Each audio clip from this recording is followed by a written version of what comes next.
Setelah debut yang impresif di Italian Grand Prix kemarin, yang dimana juga merupakan balapan dadakan ya, karena saat itu Alex Albon mengalami radang usus buntu dan tidak bisa balapan.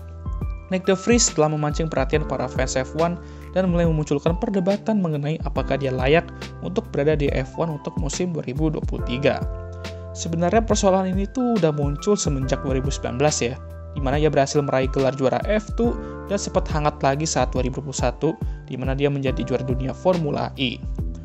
Nah, sebelum kita menjawab pertanyaan apakah dia emang layak di F1, mari kita sedikit bahas karir juniornya, mulai dari F2 aja ya.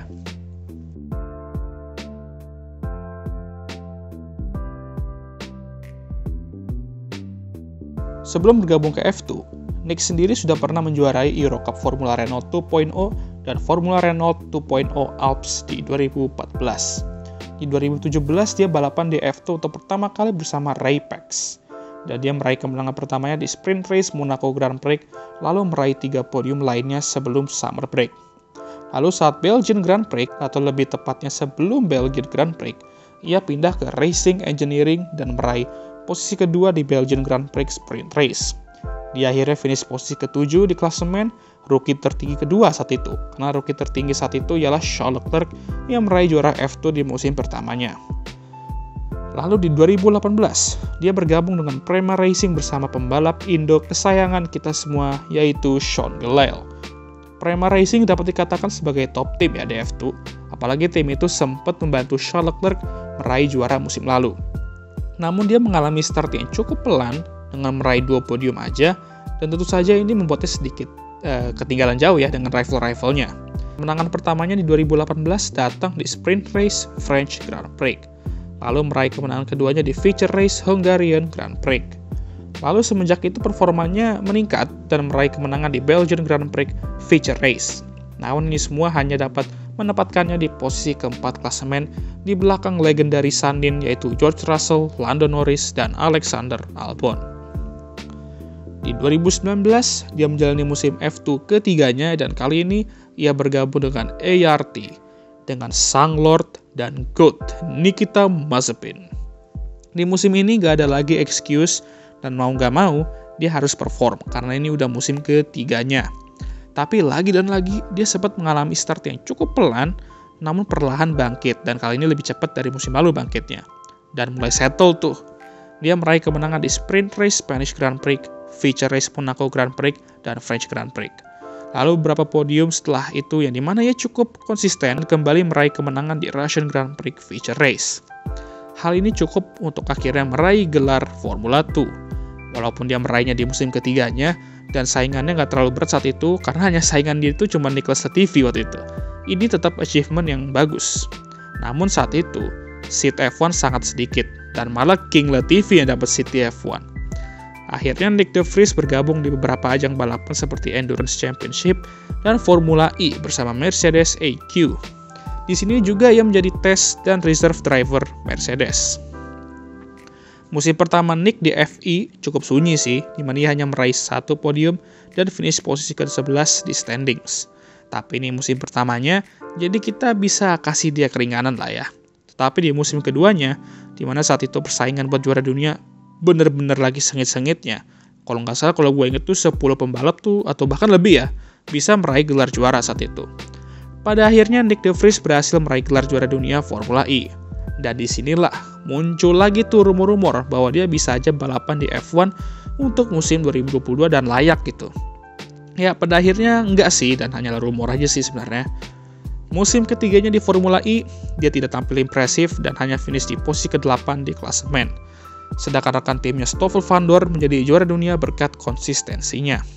Seketika chance dia untuk balapan di F1 semakin menipis, karena ya udah performanya di FI musim ini angin-anginan, dan usianya juga tidak muda lagi, karena banyak banget pembalap muda yang kelihatannya lebih berpotensial darinya di saat-saat ini ya.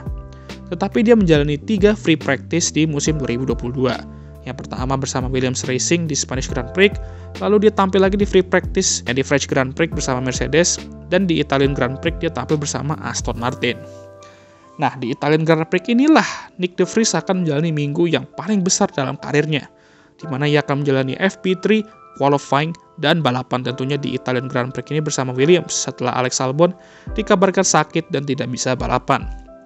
Nick walaupun dipanggil secara mendadak, dia dapat tampil solid di mana dia berhasil tembus ke Q2 dan mengalahkan rekan timnya Nicholas Latifi. Dia qualified P13 dan start di posisi ke-8 setelah beberapa pembalap terkena penalti. Di balapan ini dia terlihat lebih unggul dari Latifi dan dia mampu menahan posisinya di top 10. Pace dia juga sangat bagus dan Zhou yang di belakangnya aja kesulitan untuk menyalipnya. Dan bahkan di akhir-akhir balapan, dia sempat menekan Pierre Gasly. Dia finish di posisi ke-9 dan mendapatkan 2 poin untuk Williams. Harus diakui, Williams memang terlihat kencang di sini karena memang track Monza cocok dengan mobil mereka yang memiliki straight line speed yang gacor dan mobil mereka tuh lebih ke arah low downforce ya. Walaupun dia terlihat mendadak ya balapan di sini, dia juga sebenarnya sih udah siap-siap aja kalau kata gue. Dia udah turun di free practice pertama selama 3 kali, dan dia sempat belajar track ini ketika menjalani FP1 bersama Aston Martin di hari Jumatnya. Walaupun beda mobil, tapi dia sudah setidaknya merasakanlah menyetir mobil F1 2022 di track Monza ini. Yang bikin impresif lagi, dia mengalahkan Nicholas Latifi yang merupakan full-time driver Williams. Dia sendiri baru balapan sekali aja udah dapat 2 poin, sedangkan Latifi yang full-time dari awal sampai sekarang masih 0 poin. Nah, gue akan bahas Nicholas Latifi di video lain karena main topik video ini adalah Nick De Vries. Jadi, apakah Nick De Vries layak untuk balapan di F1? Kalau kita ngelihat performa dia kemarin di Italian Grand Prix, mungkin jawabannya adalah iya. Tapi apakah dia benar-benar pembalap yang dibutuhkan oleh tim-tim F1 saat ini, yang masih kosong seatnya? Nah, ini, karena jika tim-tim F1 khususnya yang kecil lah, biasanya kan mereka lebih memikir jangka panjang. Yang berarti mereka lebih memilih merekrut pembalap muda yang lebih bertalenta atau merekrut pembalap yang masih memiliki potensial besar di F1 dan istilahnya masih nganggur untuk 2023. Lalu Nick ini juga kan baru balapan sekali di F1. Dan walaupun dia tampil sangat impresif saat itu, pertanyaan besarnya adalah apakah dia bisa konsisten jika diberi seat F1 full time. Gua akan ambil contoh Stoffel Vandoorne. Dia menjadi juara F2 atau GP2 saat itu di 2015, yang dimana persaingan saat itu juga nggak sengit-sengit amat. Dan dia nggak dapat seat di F1 di 2016, tapi sempat balapan sekali menggantikan Fernando Alonso di Bahrain Grand Prix dan meraih poin di debutnya. Lalu apa yang terjadi setelah itu? Dia gagal menunjukkan potensinya di F1 bersama McLaren dan akhirnya pindah ke Formula E dan menjadi juara dunia di 2022. Nah, Nick De Vries ini juga mirip kayak Stoffel karirnya. Juara F2 di saat persaingan gak ketat, gak dapat seat F1 setelah juara F2, tampil impresif di debutnya sebagai pembalap pengganti, dan juara dunia FI. Bedanya, Stoffel kan sudah pernah balapan full time di F1 selama 2 musim, sedangkan Nick belum. Jadi kita ya belum bisa pastiin kalau dia mirip-mirip banget kayak Stoffel sih sebenarnya. Nah, apakah dia akan menunjukkan potensinya jika dia masuk ke F1, atau malah nasibnya akan sama kayak Stoffel Vandoorne? Kalau menurut gue pribadi, Nick De Vries ini sebenarnya emang layak sih masuk ke F1 di 2020 saat itu. Malah harusnya yang di Williams saat itu dia gitu, bukan Nicholas Latifi. Tapi ya terkadang duit berkata lain, dan kita lihat aja ke depannya gimana untuk Nick De Vries. Sekian dari video ini, mohon maaf jika ada kesalahan, dan jangan lupa juga untuk like, subscribe, dan share video ini. Dan jangan lupa juga untuk menyalakan lonceng notifikasi, agar kalian semua tahu ketika gue ngupload video baru. Dan I'll see you guys next time. Goodbye.